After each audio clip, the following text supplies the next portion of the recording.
Hello everyone, you welcome to the Inside on Equinoxe Television. I am Bablet Jonathan. In today's edition of the program, we're going to talk about Nigeria, the Federal Republic of Nigeria, which has decided to support Cameroon in efforts to avoid secession and to keep the country united. The President of the Federal Republic of Nigeria, Muhammadu Buhari, made this public recently during the visit of Felix Mbayu, Minister Delegate to the Minister of External Relations in charge of relations with the Commonwealth. And he declared, Muhammadu Buhari, President of Nigeria, that his country is ready to support Cameroon in efforts to keep the country together, to avoid a situation of the country breaking into two, with the two English-speaking regions of the country that have been in crisis for close to 5 years today. And of course, we're going to look at what is going to change after this. It should be noted that this is coming years after Nigeria allowed the Anglophone leader Sisi Tabe and 9 others to be brought back into Cameroon without any extradition treaty between the two countries, and that was followed by their trial and detention in the Kondingi maximum security prison in the nation's capital, Yaoundé. Meet our guest in some few seconds.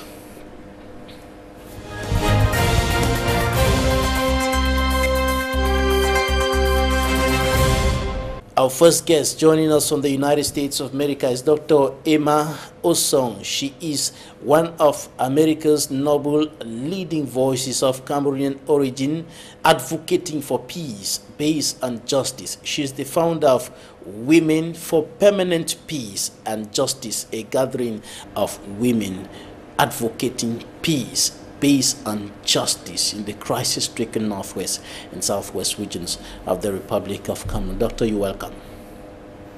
Thank you, Mr. Babula, for having me here again, and good afternoon to your guest, and I'm glad to be here today.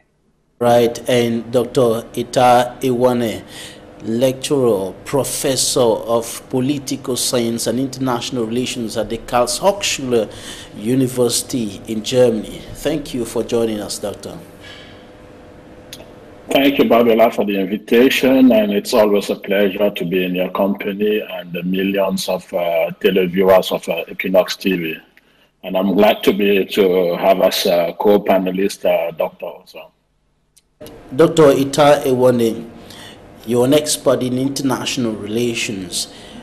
Years after the Federal Republic of Nigeria allowed the Anglophone leader Sisi Tabe and 9 others to be brought back into the country without any extradition treaty between the two countries, and this was followed by their trial and detention.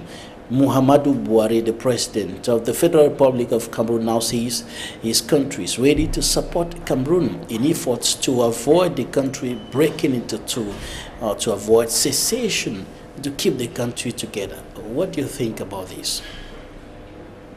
Yeah, first of all, Mr. Babula, I think we all have to agree on the fact that it is Nigeria's legitimate right to try to protect its borders, to ensure that its borders are safe and secure.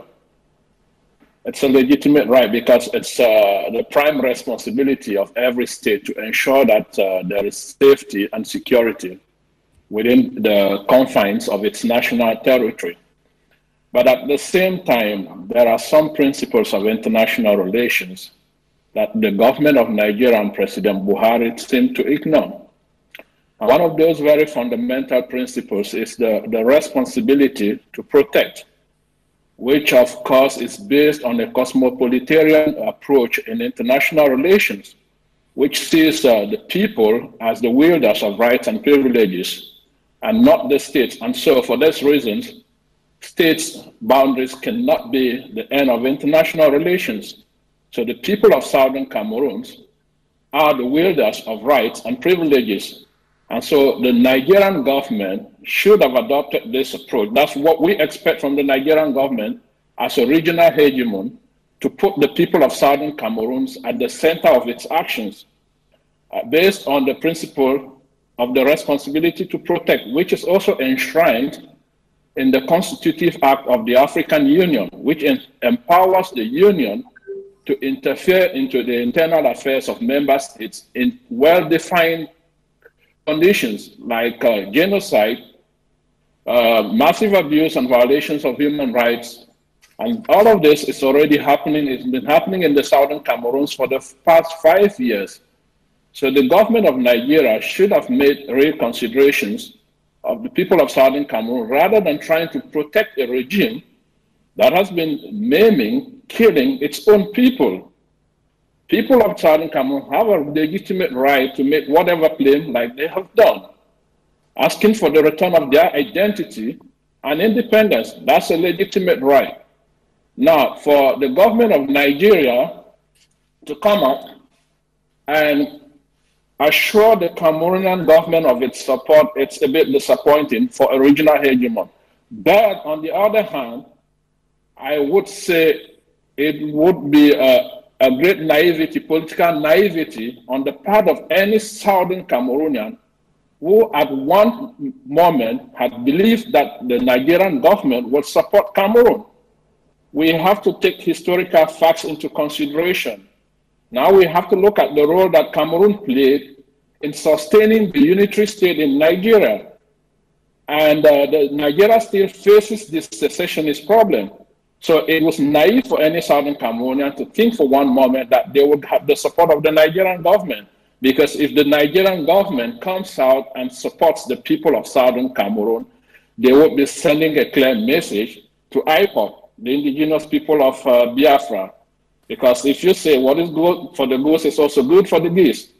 So if Nigeria supports secessionism in southern Cameroon, the Biafrans will have a legitimate right to say, well, you've done it. If it's good for the others, it's equally good for us.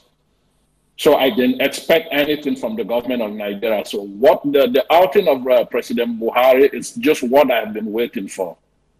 Doctor, before we go forward in this program, I want us to agree on some terminologies. Today we have Northwest and Southwest regions. There was Southern Cameroons at the time of the British administration. Now we have Northwest and Southwest regions. If one talk about Southern Cameroons, it should be former Southern Cameroons. I just want us to agree on these points so that we can be on the same platform as we move forward in this program. Before I go to Dr. Emma, Dr. Etah, when you listen to Muhammadu Buhari making this statement public, making this decision of his country to support the Republic of Cameroon, while speaking to Cameroon's minister, delegate to the Minister of External Relations in charge of the Commonwealth, Felix Mbayu, do you think that, did you read in his declaration a support to the government or to the people of the Republic of Cameroon, and more specifically the people of the Northwest and Southwest regions? Well, I think I'm happy, Mr. Babila, that you made mention of Mr. President Buhari addressing Mr. Mbayu, who happens to be a minister in Cameroon. A minister is not an elected official. It's an appointed government official. So he was representing Paul Biya and his regime.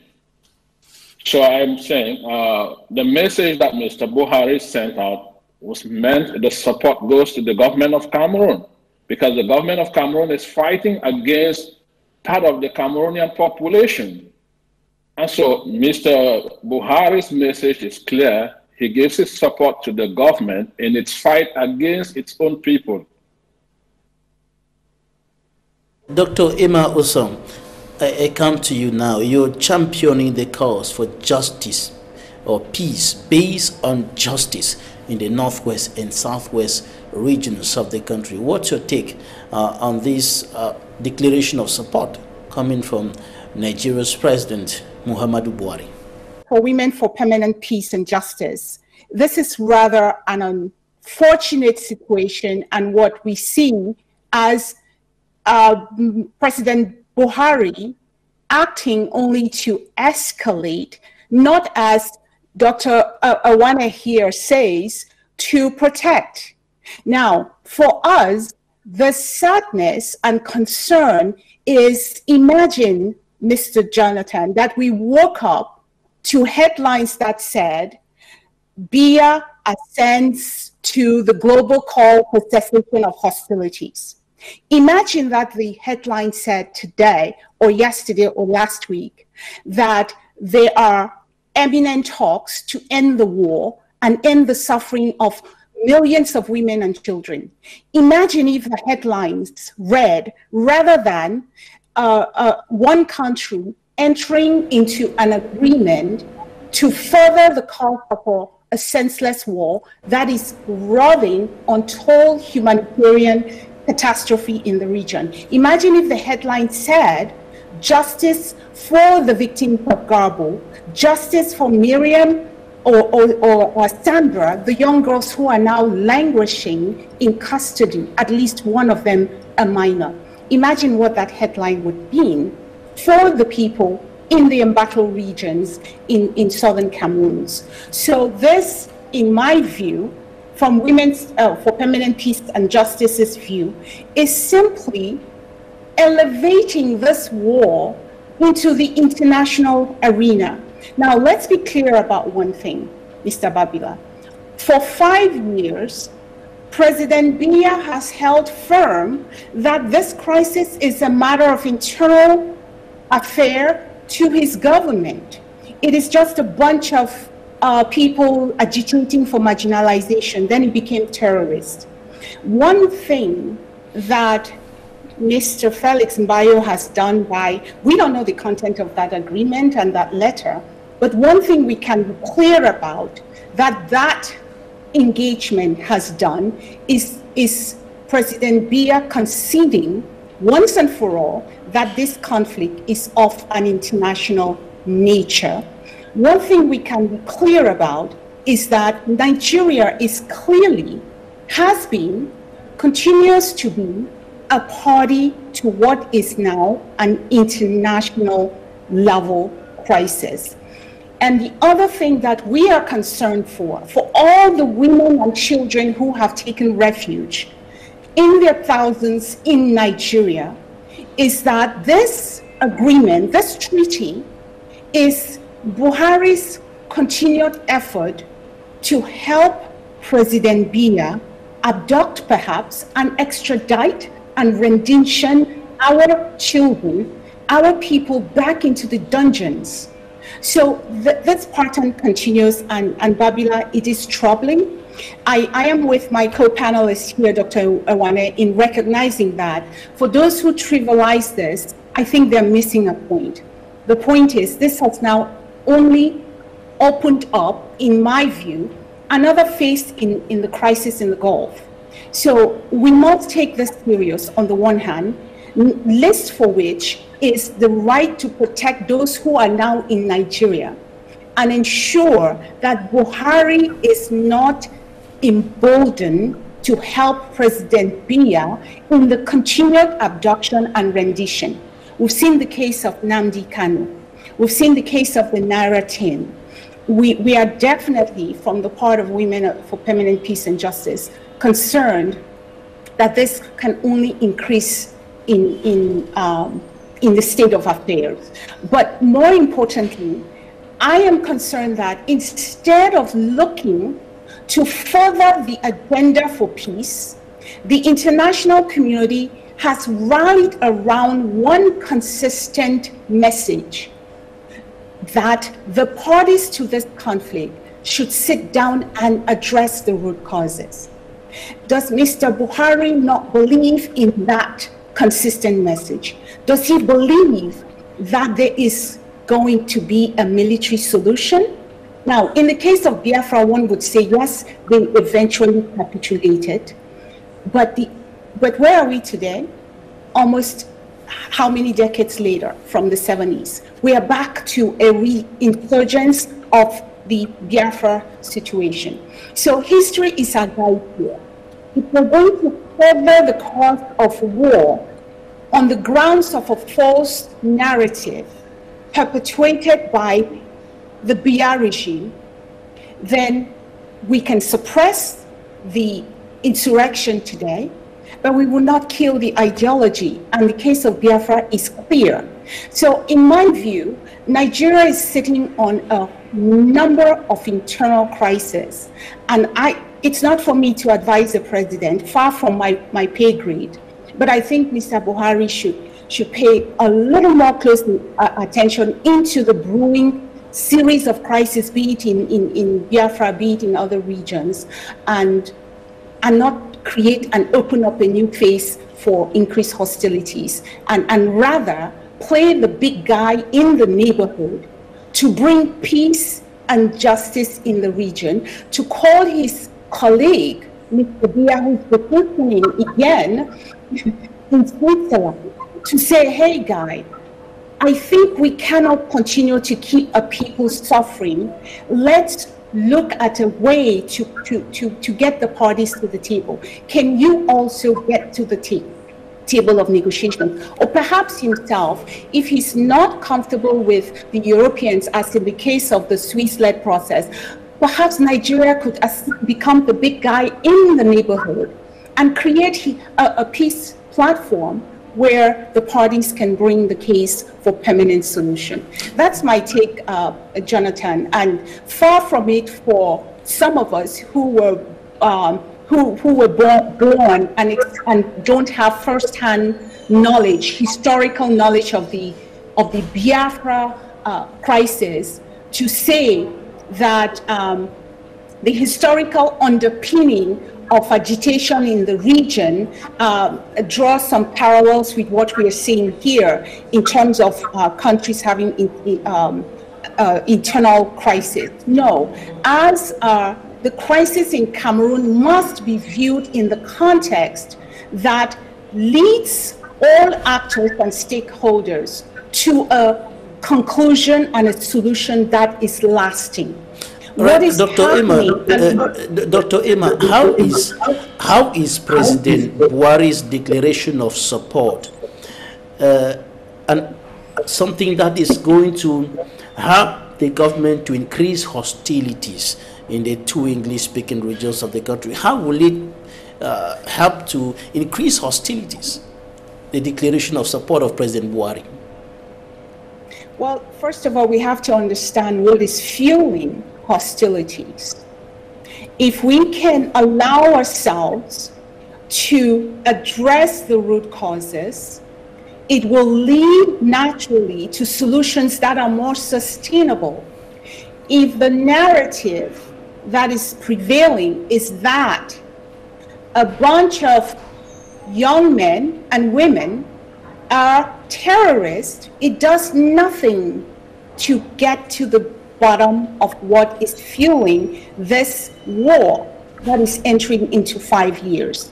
A declaration from one nation state to another state that is at war with a section of its people, as opposed to taking on the international statehood of Nigeria and President Buhari to say, we are able, as a regional hegemony, to call the attention of this fighting, warring factions in the neighboring country to sit down and dialogue.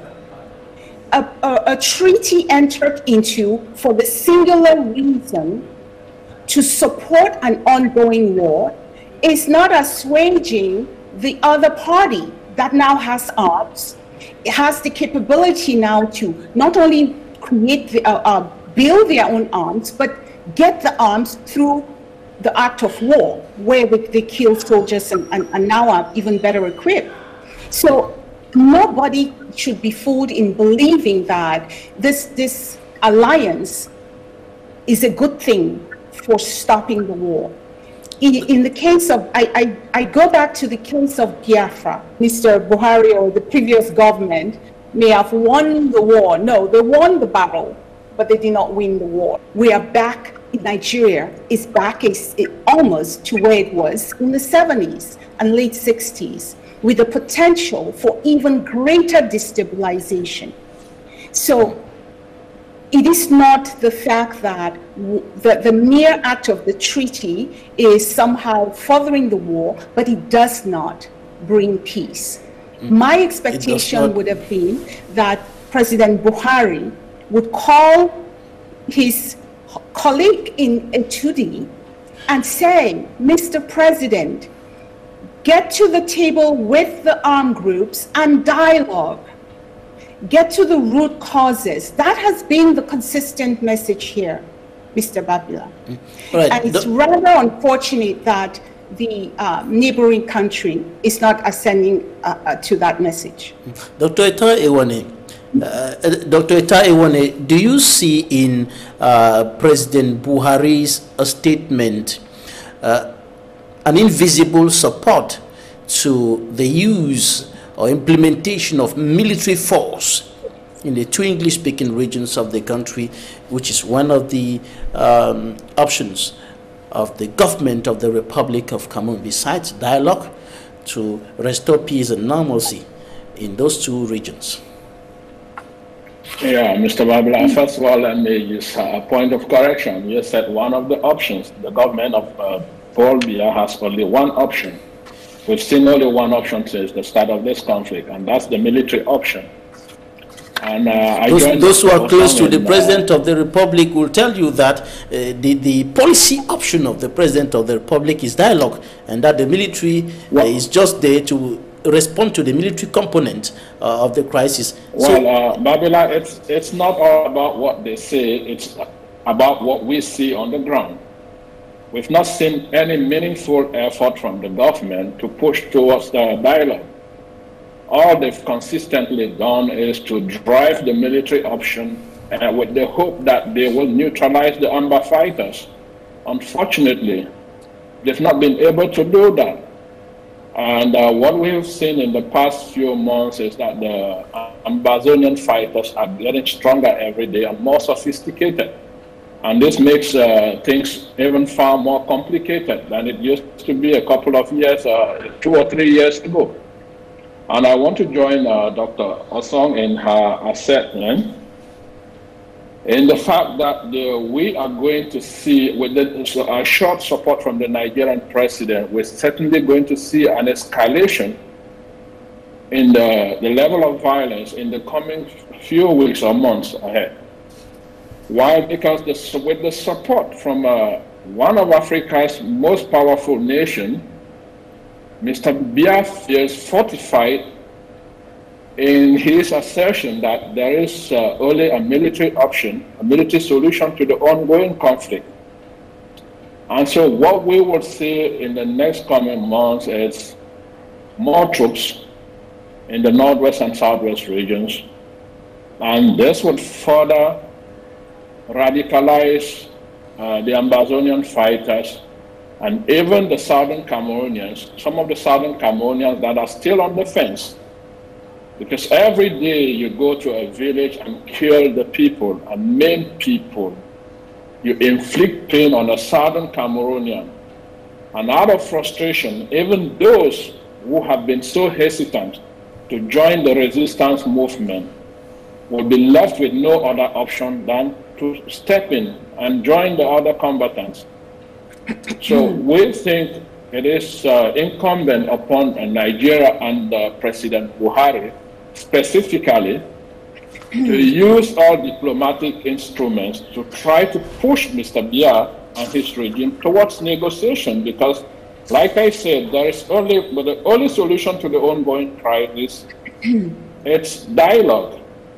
We've seen a complete transformation of the conflict from 2016, when it started, when we saw people moving with peace plans, and then we saw them guns, and then we saw Kalashnikov and other automatic rifles.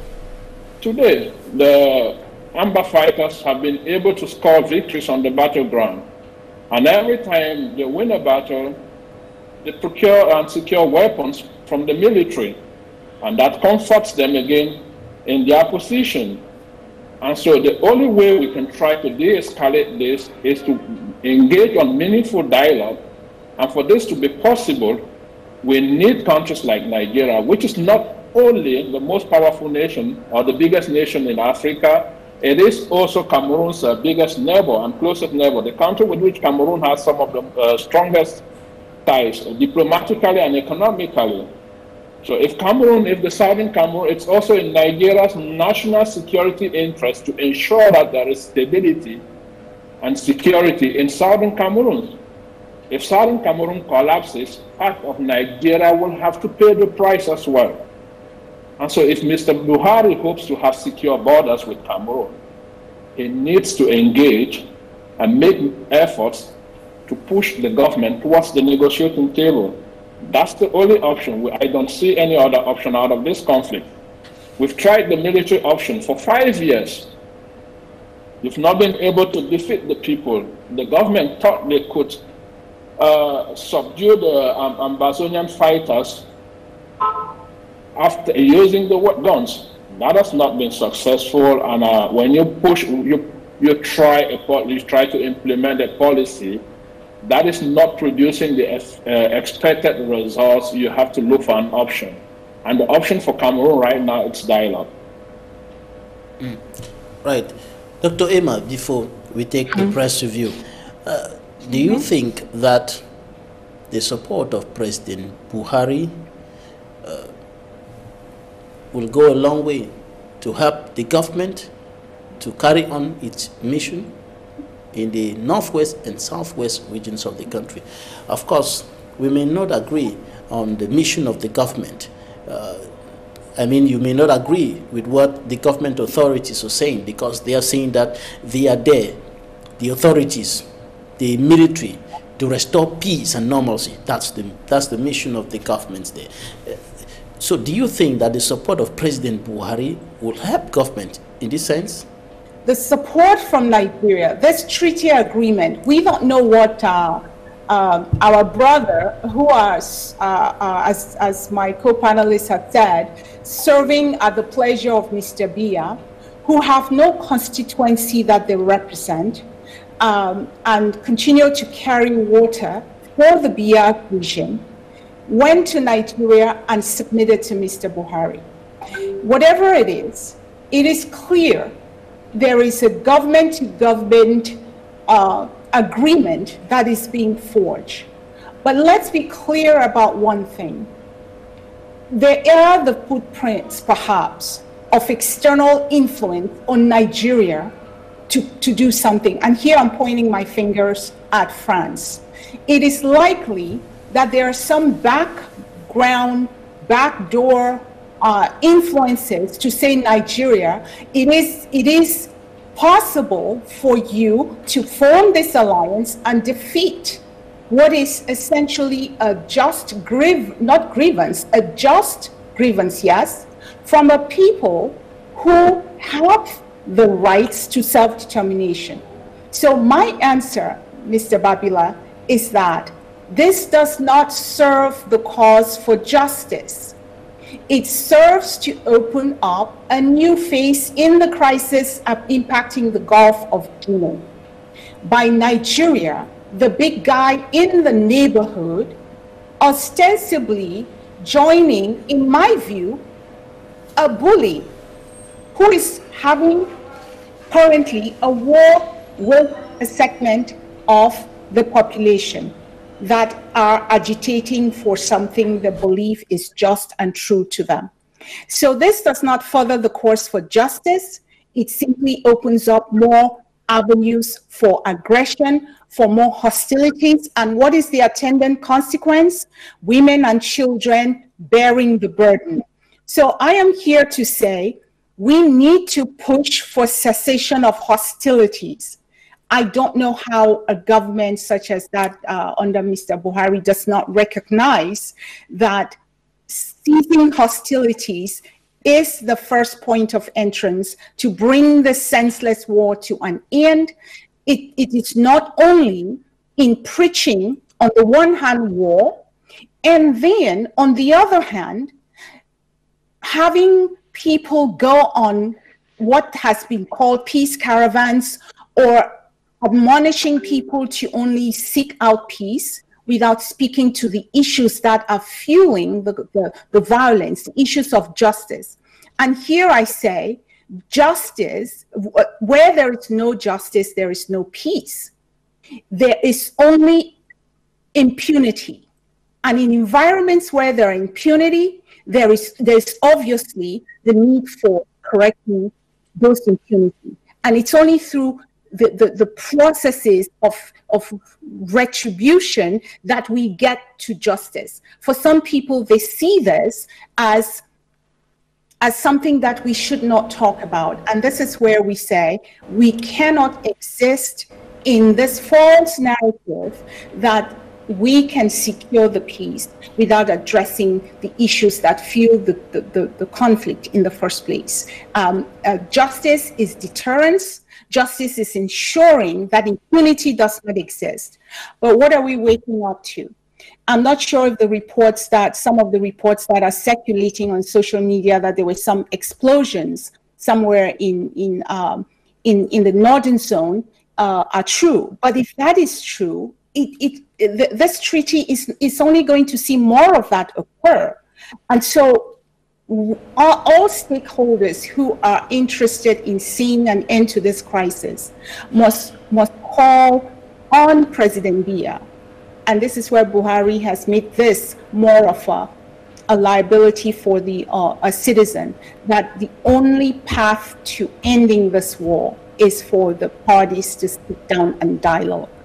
I am always amazed and sad that within some of the, quote, elites within the country in Cameroon are not speaking of the opportunity presented by the Swiss-led peace process.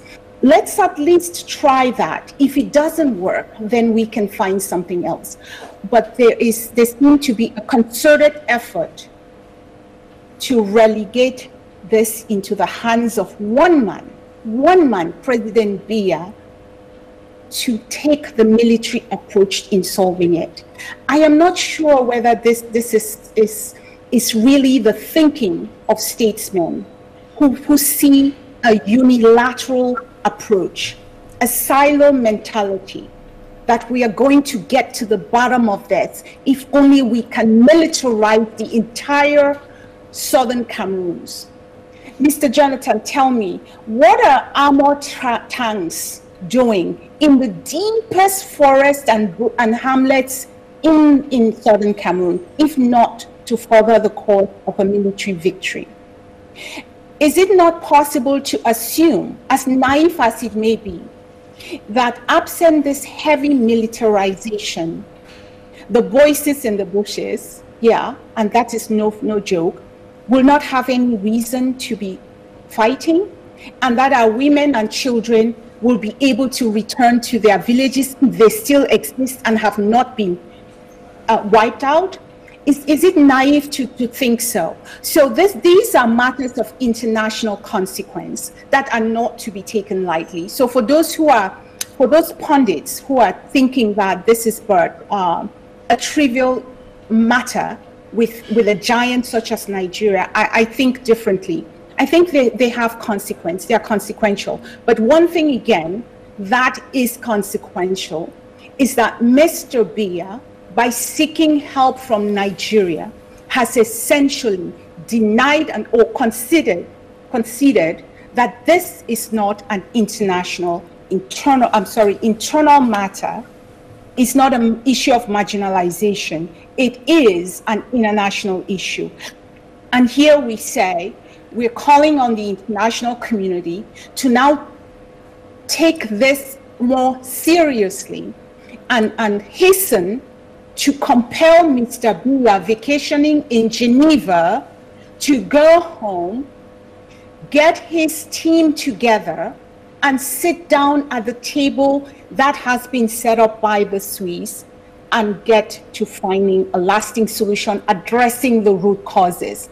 In the Biafra case, I submit that perhaps the root causes were not dealt with when the Biafra and the Igbo people essentially embargoed to near starvation, capitulated. The root causes were not addressed. it was acquiescence, it was giving up. But that ideology lasted. And today we see a resurgence of that. So unless we get to addressing the root causes, and by this, let me seize the opportunity, Mr. Babila, to say people have varying ideas about what the root causes are.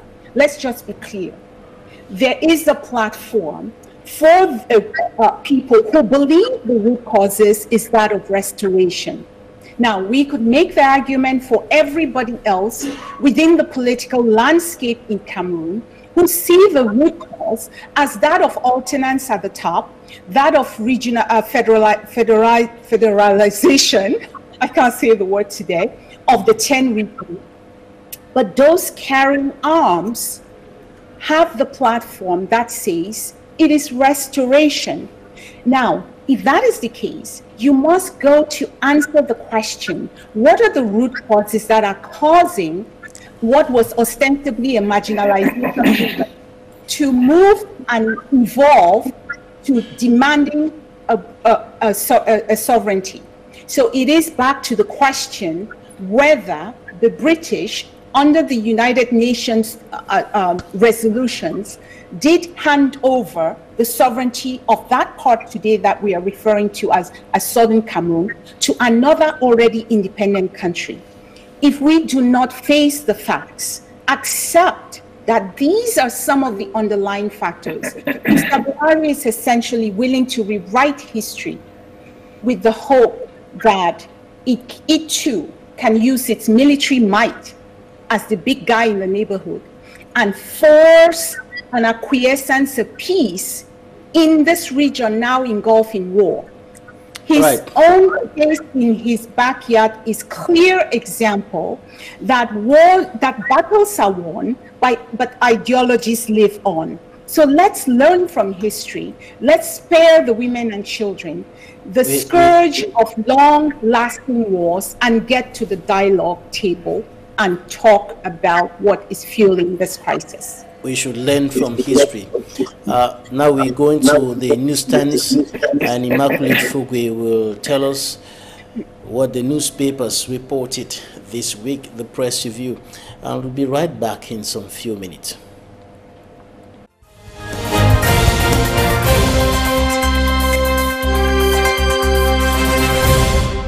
The Guardian Post reports fireworks feared as police authorizes anti-beer protest in Geneva, but government warns attack on beer is an attack on all Cameroonians.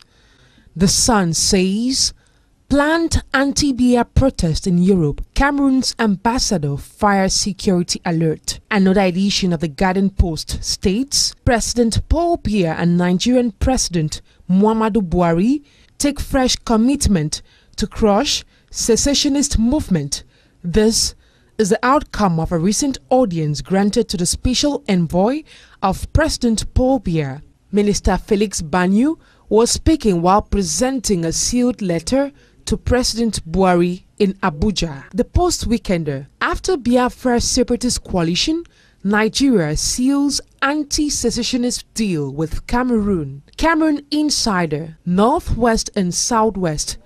Buhari says no to separatist agenda. The Voice Weekender. Internationally acclaimed Nigerian academic dissects 5-year-long Anglophone crisis. The Watchdog Tribune quotes Nigerian President Buhari: "We will be steadfast in our support for united Cameroon." The Chronicle Times presents facts and figures of atrocities committed by separatist leaders in the diaspora. Municipal updates. Cameroon-Nigeria Anti-Terrorism Secessionist Pact. Excellent offensive synergy. Lifetime. Summary of the audit report on COVID Gate out.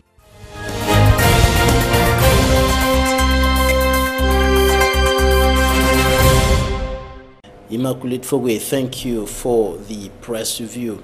Now, Dr. Etah, Ewane, both of you agree on the point that Nigeria as a superpower, so to speak, in Africa, and a neighbor of Cameroon should help push the negotiation agenda, should press for the negotiation agenda, negotiation between the government of the Republic of Cameroon, the head of state at the front line, and the Anglophone leaders fighting for secession.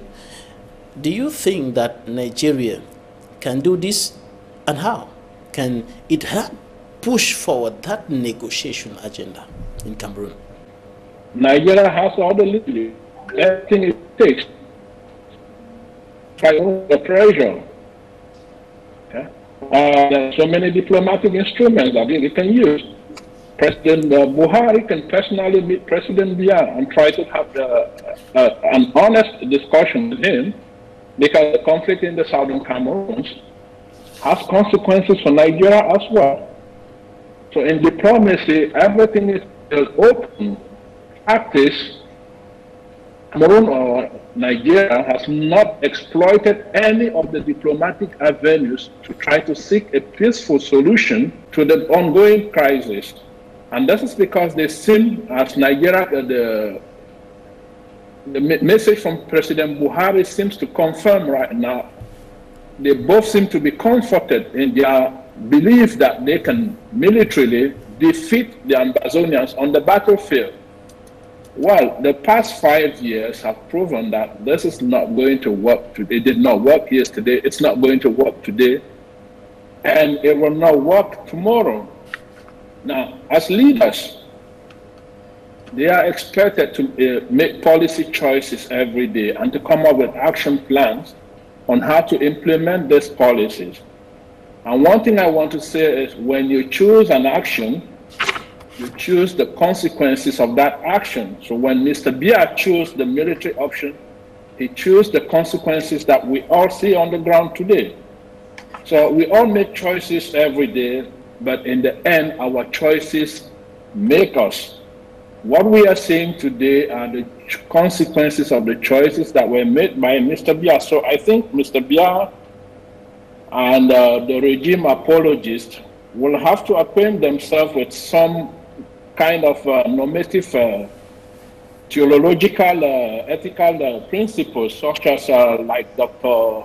Osong mentioned, consequentialism, which simply argues that the consequences of our conduct are the ultimate basis of any judgment about the rightness or wrongness of that conduct. So today, Cameroonians are able to judge from a consequentialist standpoint that the military option chosen by the Yaoundé regime is wrong. But I think by now we've gotten to that stage that we can no longer focus on the consequences of the ongoing crisis. And like Dr. Osong rightly said, we've passed that stage, and we now have to focus on the root causes. We could have focused on the consequences at the onset of the conflict in making decisions. So they should have applied some kind of rationality in order to try to measure the cause and effects of the actions that they were, or the policy options that they were going to implement. So we've passed that stage. We've lost so many lives. Some voices are saying we've lost over 30,000 Southern Cameroonians.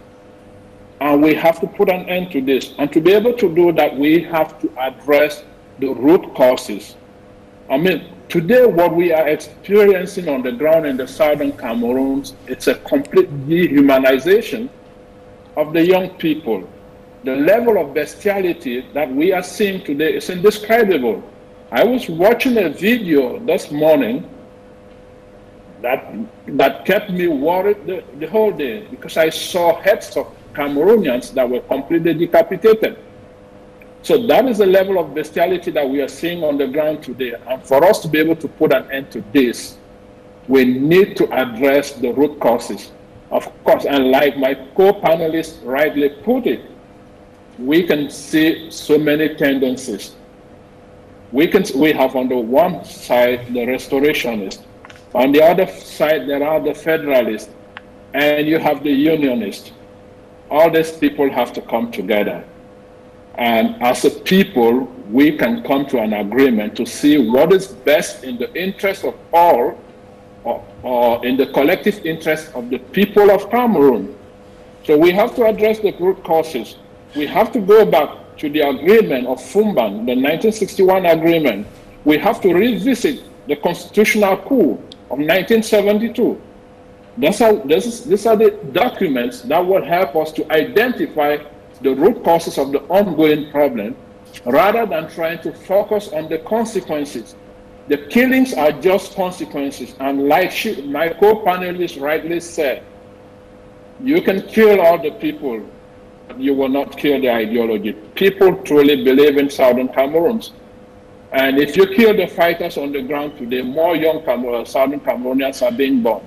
No, when Foncha and Muna got into their negotiation in 1961, they never could have believed that in 2021 or in 2016, a young generation of Southern Cameroonians will wake up and question the decisions that were taken in 1961.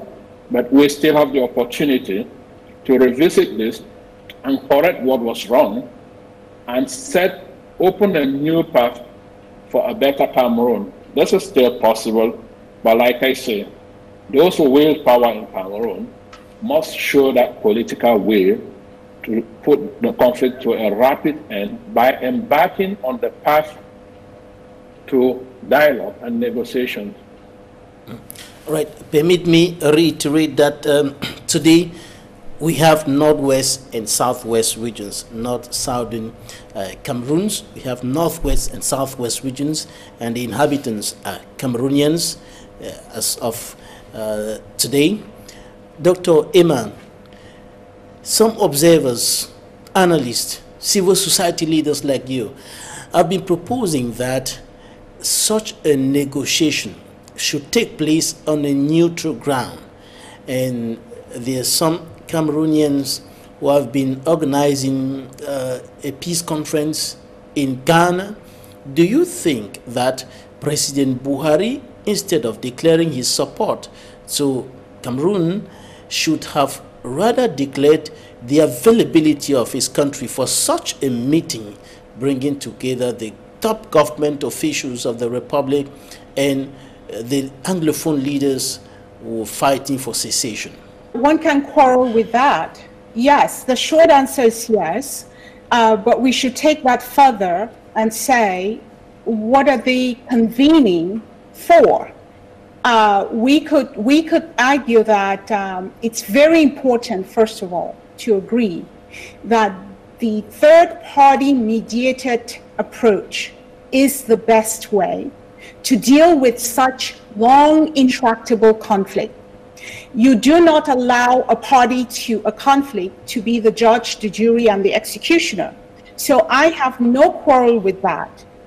The only trouble that one would see with yet another convening of, quote, elders, albeit outside of the country, is to ask the question, are these conveners or people convening to further the cause of addressing the root causes, or to carry on with probably a post-Grand National Dialogue, which we all know the outcome of that?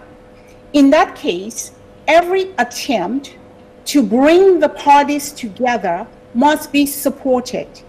We at Women for Permanent Peace and Justice are unequivocal in our support for the Swiss-led process. Now, that does not mean we are led by the nose or that we believe in an almighty European power. No, it simply says we believe in the principle of a third-party mediated settlement as a path towards finding lasting solution, because in such an environment, it is possible to address the fundamentals of this crisis without the fear of persecution, without acquiescence, and without patronage. You'll hear me say these three things over and over. So if there is yet another international attempt by either elites in Cameroon or elsewhere in the diaspora to bring people together, I have no quarrel with that. There's only one trouble, though. which goes to Dr. Ewane's point earlier, which is in the divide and rule, which simply gives way to at least one party to this conflict to further divide and prosecute. Why do I stress that? Again, Mr. Babila, a country has offered its good offices to mediate the crisis between the government of Cameroon and the armed groups. One would say that those are the parties to this conflict, because you can bring together Bia's apologists, i.e. his ministers, or some elites, to further a particular agenda, or to further their own version of peace. The voices in the bushes still have the guns. There is still heavy militarization of southern Cameroon, Bias knows so, and the war continues. So doesn't it make sense to agree that there is a need to bring the belligerents together? Be it in Ghana, if it's in fact designed to address the root causes and not to further a particular agenda. So there should be no mistaking the fact that any attempt to resolve this crisis must be encouraged. However, we should not fall prey to 6 decades of division that has now shown itself in the worst kind of way called war. A war that has seen nearly 1 million of our mothers, daughters, and children displaced, some killed, some now refugees, and feared under this new treaty to be extradited back into Cameroon, into Bia's dungeon, under the concerns of national security interests for Nigeria.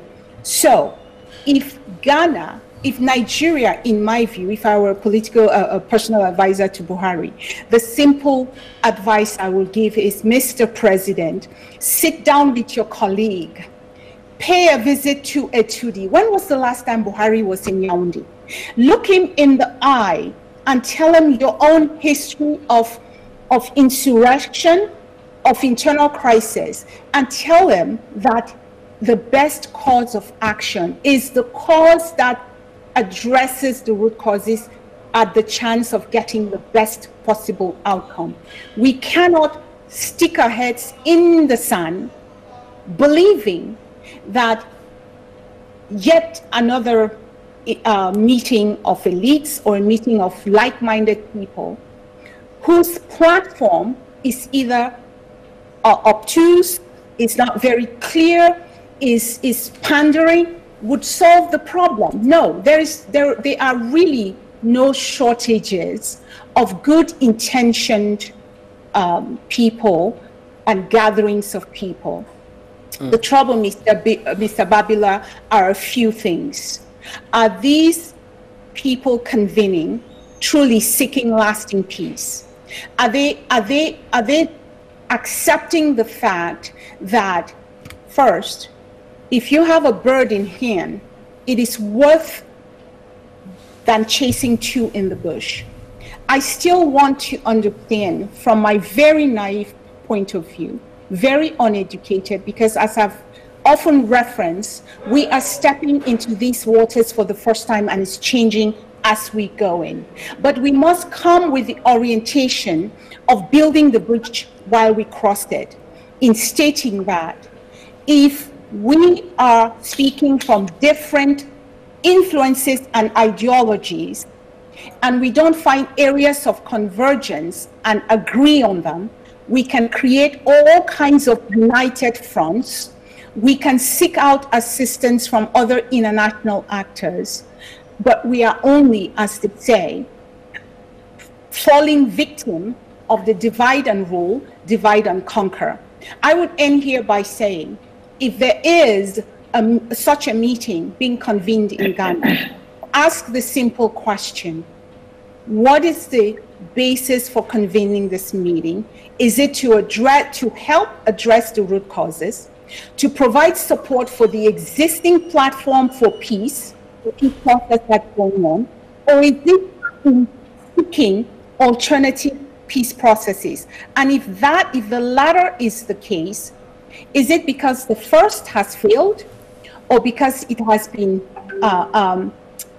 confused by most people and told it will not succeed? And who is offering to be the mediator here, or who is offering to facilitate? There is one thing to give people hope, and there's one thing to take away that hope by making them believe that there is a country that will step up and become a mediator. Meanwhile, there is a mediator. We are clear again in stating that the international community has been consistent. It has stated that solution can only come from addressing the root causes. It has further stated that it supports the existing peace process. And let me end here by saying, I have enough sympathy, or empathy for that matter, with those who claim that the current peace process is opaque, and as such, they worry about it. But let's be clear. The peace processes are not meant to be the global marketplace wahala. It is the nature of peace processes to protect what they're doing in order to achieve the greatest outcome that they hope to have. So we cannot have pundits expecting those who are working diligently behind the scenes to sit in global public space and discuss everything they do with a 2D and everything they do perhaps in getting to corral the armed groups to meet, to come together.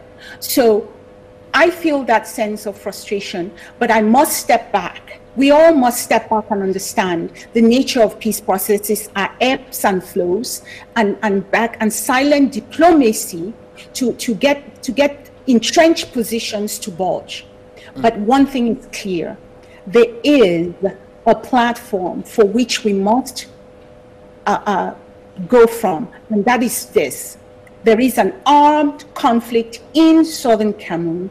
There are voices in the bushes now with arms. Our women and children are bearing the burden. Biya has given only lip service to the peace process.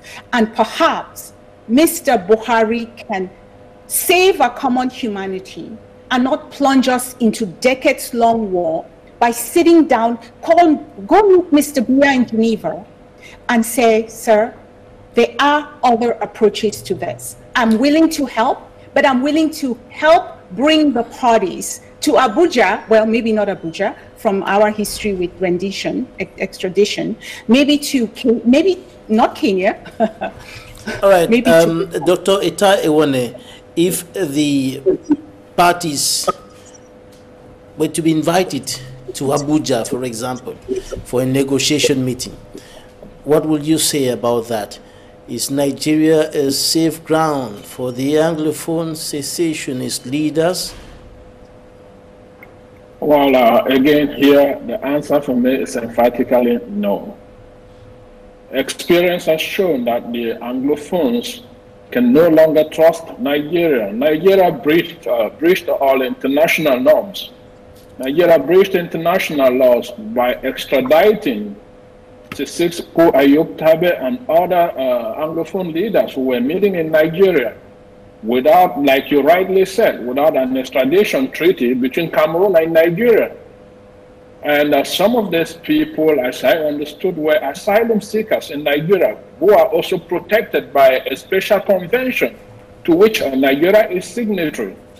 So if a country like that can breach international laws, international norms, to extradite people whose lives were truly threatened in their country of origin, then there is every reason for us to question the credibility of Nigeria to host peace talks on its national territory. Yes, Nigeria can play a role, but then they can meet on a neutral ground, like in Ghana, like you rightly put it, meeting going on in Ghana. Of course, I would also support such initiative if truly the only thing I need to know is the level of involvement of the Ghanaian government in such an initiative. Now, we are dealing with a government in Cameroon that has lost all credibility. I don't know if there is a single Cameroonian who can trust Mr. Biya and his regime again, and not even you, Mr. Babylon. and not my co-panelists. I don't think anyone can trust them because we've seen all that they've been doing, how they've always tried to manipulate the Cameroonian people and the international community by creating masquerades of meetings and initiatives just to mask their real intentions, just to play a kind of showcase something to the international community, something they do not even believe in. Okay, so, let's take some. I'm saying, well, if such an initiative has to take place, yes, under the leadership of Nigeria, but on a neutral ground. All right, let's take some interviews now, and we'll be right back in some few minutes. Interviews of the week.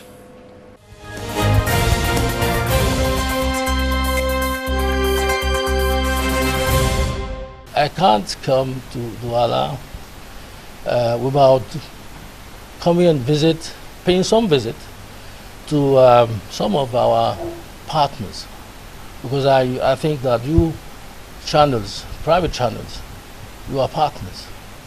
I could not just come and visit CRTV, it's Opecam. I should also come and visit the private media, and among which you have Equinoxe, which to my mind, for what I can ascertain, is quite a competitive channel. Equinoxe is doing a good job. Although I know that some people might say the contrary. Some people might look at Equinoxe as a chain which has an option which may be considered as hostile.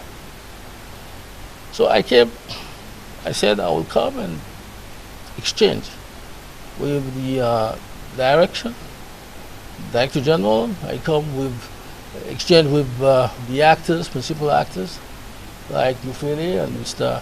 who are people that we see every day, and exchange with them on the line that they have. And maybe I will understand better, and maybe we could get to kind of consensus as to the way that we think their work should be done. That's why I came. I visited some other private media. This is the third one, I think. And I think that from what I guess, it's a quite wonderful channel. I see the way things are set up, quite competitive, remarkable, impressive. I think that you are doing a good job. Was to come and see what was done by some companies that were selected to implement, to execute some contracts concerning the communication sector, the broadcasting sector of the coming event, that is the AFCON, that we are preparing. And you know that if there's nothing which is done correctly concerning the broadcasting of these events, there won't be any event. If there's no communication, there's nothing. So people should know what is going on in Cameroon, what will go on in Cameroon on January. And for that, some contracts have been signed by the Ministry of Communication concerning a lot of equipments, very sophisticated.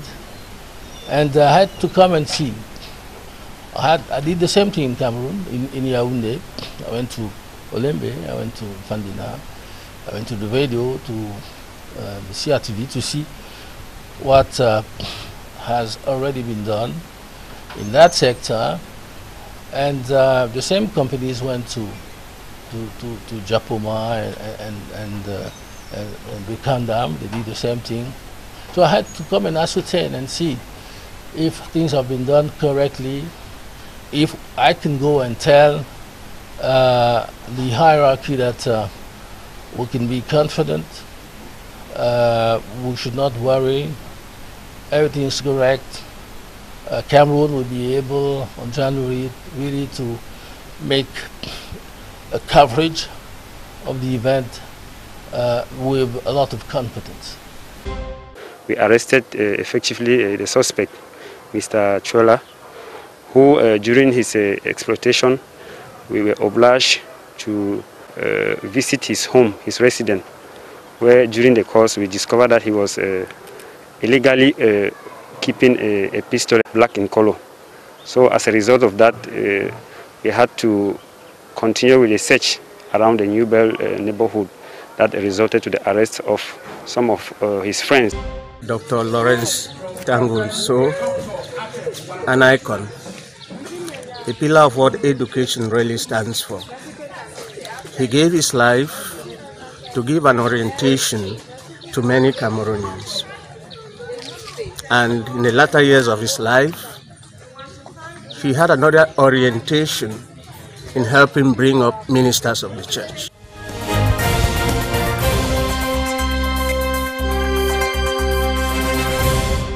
Those were interviews of the week.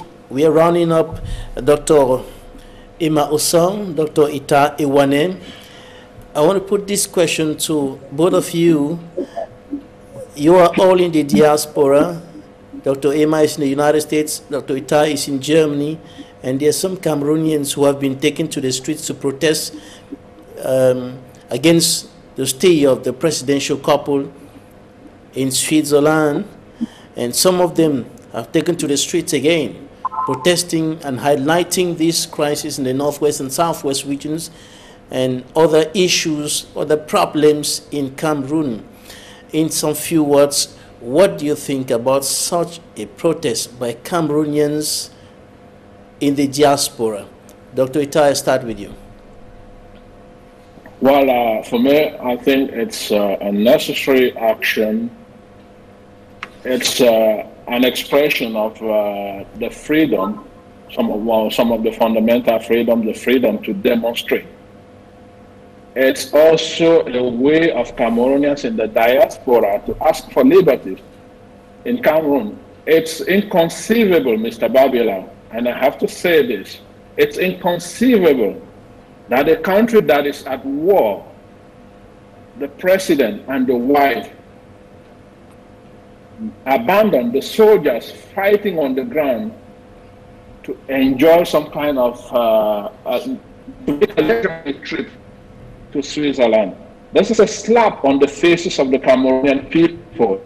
And I think those who are demonstrating in Switzerland are doing the right thing. I tell you, Mr. Babila, right now, Germany and some countries of Western Europe are in crisis. And the German Chancellor has been sleepless because she takes for herself the responsibility to ensure that victims of the crisis, of the floods that have taken place in the past 2-3 days, receive necessary assistance. She has deployed the German Federal Army to try to rescue those they can rescue and to try to protect victims and bring them to safety. This is what you call leadership. This is what you call crisis management. Mr. Biya is supposed to be the crisis manager in Cameroon. For 5 years, he has not addressed the people of Southern Cameroon. For 5 years, he has not even addressed the people of the Republic of Cameroon. He's not talked about this crisis. After declaring the war, he went mute, he went underground, and he's been living a kind of James Bond life. I think those demonstrating in Switzerland, I wish they could transport these demonstrations in the streets of Yaoundé. So that feels the pinch. He should go back to Cameroon and manage the war he has declared. You cannot abandon the people in crisis. You're making this. That's not leadership.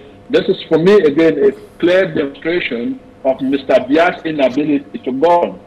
He lacks what it be a leader of a country like Cameroon that is faced with multiple crises. There's a crisis in the north part of Cameroon. People are dying in the eastern part of Cameroon, the northwest and southwest regions. And the best way Mr. Biya can render service to the people is to make a leisurely trip to Switzerland with his wife. Honestly, I think there is some kind of disappointment, and this goes to the discredit of the government also. And this can make some of us that we are beginning to question the credibility of the Swiss government to play the role of mediator in the ongoing crisis. Dr. Osong? Parties to it already. They seem to be taking part in one side that is involved in crisis. Right. And this is nothing good for the image in Switzerland, nation that is for nature, a real democracy. That's a confederation that has multiple peoples, the Republic of Cameroon. And so they should have served as an example by forbidding Mr. Biya to visit Switzerland at the time when people are dying. Okay, Dr. Osong, Yes. Government thinks that this kind of action by Cameroonians is tarnishing the image of the country and is not good. However, others think that the government should listen. For example, the president of the Parliamentary Network for the Diaspora thinks that government should listen to the grievances of those Cameroonians protesting in Geneva. Mr. Babila, let's talk war and image. That's an oxymoron. If we are saying there is a war in southern Cameroon, what does that do to the image of the perpetrator of war or those involved in the war? I say it's in the toilet. I was inclined to use a not so polite word. It is in the toilet. The image of Cameroon globally is not a good one. Unfortunately for us, the war is one of the least reported and the least covered by mainstream media, which gives, I guess, that image problem not so much a concern for Mr. Biya. So the image of Cameroon, on account of this 5-year war that has the 6th largest displaced population, cannot be a good one. So speaking of your first question on demonstrators tarnishing the image, let's state the obvious. Social justice concern 7,500 miles away is a concern for those as far-flung as New Zealand. Let's not forget, it took a knee, it took one police officer's knee to a one deployed to launch a global uprising where everybody in every capital of the world stood up to say, as humans, we deserve to live with dignity, respect, and our rights protected. For women, for children, and for many men in the construct called Cameroon, demonstrating on the streets to protect your rights to live in dignity is a one-way ticket to Kondengui. Now, let's not even go there, because thousands of young people languish in jail, their case never heard, for simply picking up a peace plant. So those in the diaspora who are today protesting the visit of President Biya in the time of war, as Dr. Ewane mentioned, taking whether it's a private visit, a leisurely visit, or a health-related visit, does nothing for the image of Cameroon. Why are we protesting outside of Cameroon? It's simple. To protest in Cameroon is to sign your one-way ticket to the gallows. And some of those on the ground, as beleaguered as they are simply too afraid, because they know the obvious outcome. So it is left for those of all, I have said this without fear, favor, or persecution, that as long as God gives me breath and those others in the diaspora still organically connected to the grassroots, frontline victims, We are stakeholders to this crisis for all the reasons I can take time to cite here, but I will not. We are victims because our relatives are victims. Some of us are direct victims because we either were in that area and suffered the impacts. So wherever we find ourselves in the world, a common humanity suggests that when injustice anywhere occurs, it is injustice everywhere.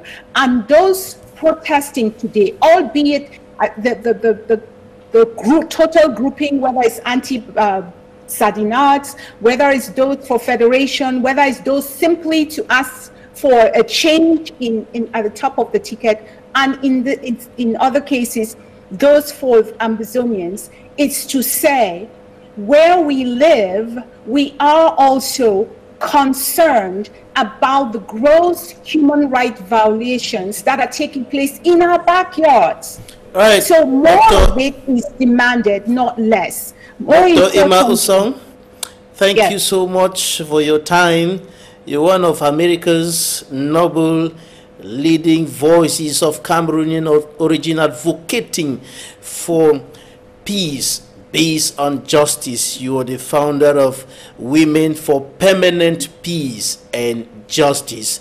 Dr. Etah Ewane, Professor of Political Science and International Relations at the Karlsruhe International University.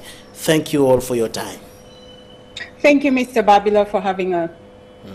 Thanks, ladies and gentlemen, for staying with us. That's it for this edition of The Inside. Goodbye.